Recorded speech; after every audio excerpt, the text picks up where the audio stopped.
Welcome to our channel fourth estate 75 friends. Subscribe చేసుకుని వాళ్ళు ఎవరిని ఉండితే సబ్స్క్రైబ్ చేసుకోండి.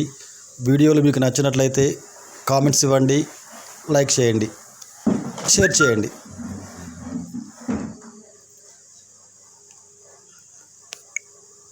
ఇప్పటి వరకు దిక్పాలకుల గురించి తెలుసుకున్నాం. అలాగే ఆ దిక్పాలకుల గుణగణాల గురించి కూడా తెలుసుకున్నాం.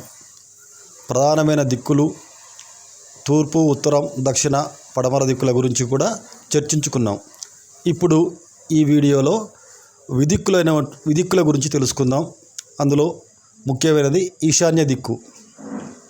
ఈ ఈశాన్య దిక్కునకు అధిపతి పరమశివుడు. ఇతడు మృత్యుంజయుడు, సకల శుభకారకుడు, వంశోద్దీపకుడు.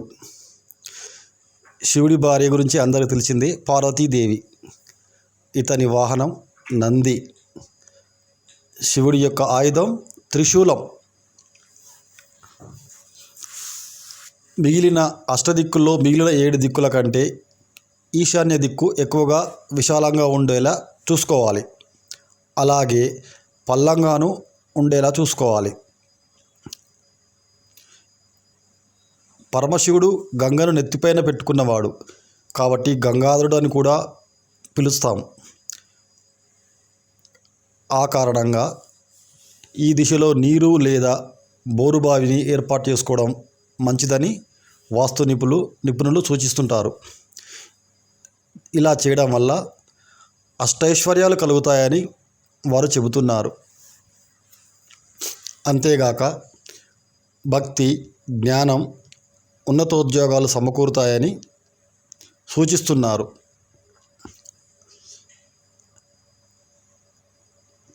తెలుగు ప్రజలు, ముఖ్యంగా ఆంధ్రప్రదేశ్, తెలంగాణ రాష్ట్రాలకు చెందిన ప్రజలు ఈశాన్య దిక్కునకు బోర్లు బావులు నిర్మించుకోవడం చూస్తూనే ఉన్నాం. కాబట్టి ఈశాన్య దిక్కు అత్యంత ప్రాముఖ్యత కలిగిన విదిక్కుల్లో ఒకటి. ఫ్రెండ్స్, ఇప్పుడు వాయువ్య దిక్కు గురించి కూడా తెలుసుకుందాం.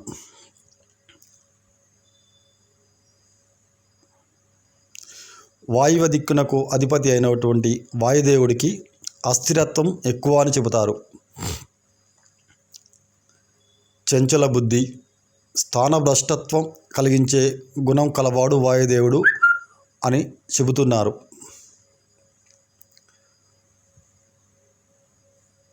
వాయుదేవుని భార్య అంజనాదేవి.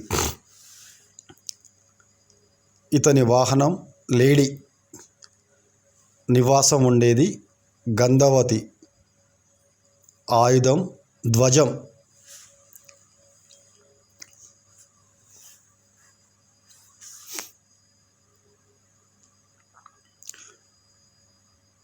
ఈ దిక్కు నైరుతి, ఆగ్నేయ దిశల కంటే పల్లంగా ఉండాలి. అదేవిధంగా ఈశాన్య దిక్కు కంటే ఎత్తుగాను ఉండాలి. అంతేకాకుండా ఈ దిశలో నూతులు, గోతులు, బావులు అసలే ఉండకూడదు.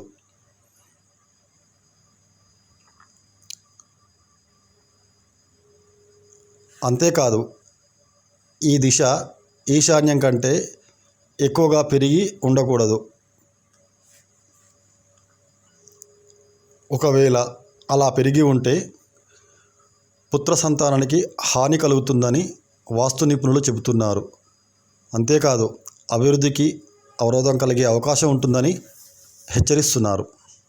కాబట్టి ఈ విషయంలో జాగ్రత్తలు తీసుకోవడం మంచిది.